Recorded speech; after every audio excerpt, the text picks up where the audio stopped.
These are the nations the Lord left to test all those Israelites who had not experienced any of the wars in Canaan. He did this only to teach warfare to the descendants of the Israelites, who had not had previous battle experience. The 5 rulers of the Philistines, all the Canaanites, the Sidonians, and the Hivites living in the Lebanon mountains from Mount Baal-Hermon to Lebo-Hamath. They were left to test the Israelites to see whether they would obey the Lord's commands, which he had given their ancestors through Moses.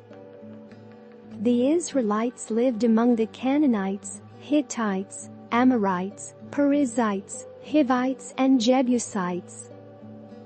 They took their daughters in marriage and gave their own daughters to their sons, and served their gods. The Israelites did evil in the eyes of the Lord. They forgot the Lord their God and served the Baals and the Asherahs.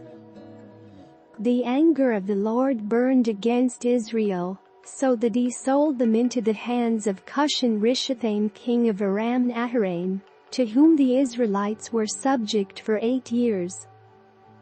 But when they cried out to the Lord, he raised up for them a deliverer, Othniel son of Kenaz, Caleb's younger brother, who saved them. The Spirit of the Lord came on him, so that he became Israel's judge and went to war. The Lord gave Cushan-Rishathaim king of Aram into the hands of Othniel, who overpowered him. So the land had peace for 40 years, until Othniel son of Kenaz died. Again the Israelites did evil in the eyes of the Lord, and because they did this evil, the Lord gave Eglon king of Moab power over Israel.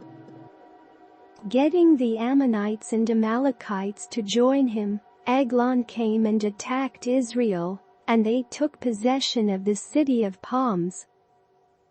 The Israelites were subject to Eglon king of Moab for 18 years. Again the Israelites cried out to the Lord, and he gave them a deliverer, Ehud, a left-handed man, the son of Jared the Benjamite. The Israelites sent him with tribute to Eglon king of Moab. Now Ehud had made a double-edged sword about a cubit long, which he strapped to his right thigh under his clothing. He presented the tribute to Eglon king of Moab, who was a very fat man. After Ehud had presented the tribute, he sent on their way those who had carried it. But on reaching the stone images near Gilgal, he himself went back to Eglon and said, "Your Majesty, I have a secret message for you." The king said to his attendants, "Leave us." And they all left. Ehud then approached him while he was sitting alone in the upper room of his palace and said, "I have a message from God for you." As the king rose from his seat, Ehud reached with his left hand, drew the sword from his right thigh, and plunged it into the king's belly. Even the handle sank in after the blade, and his bowels discharged. Ehud did not pull the sword out, and the fat closed in over it. Then Ehud went out to the porch. He shut the doors of the upper room behind him and locked them. After he had gone, the servants came and found the doors of the upper room locked. They said, "He must be relieving himself in the inner room of the palace." They waited to the point of embarrassment, but when he did not open the doors of the room, they took a key and unlocked them. There they saw their lord fallen to the floor, dead. While they waited, Ehud got away.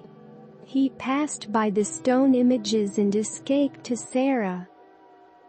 When he arrived there, he blew a trumpet in the hill country of Ephraim, and the Israelites went down with him from the hills, with him leading them. "Follow me," he ordered, "for the Lord has given Moab, your enemy, into your hands." So they followed him down and took possession of the fords of the Jordan that led to Moab. They allowed no one to cross over.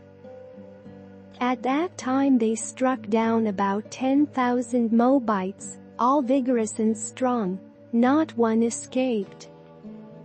That day Moab was made subject to Israel, and the land had peace for 80 years. After Ehud came Shamgar son of Anath, who struck down 600 Philistines with an ox goad. He too saved Israel,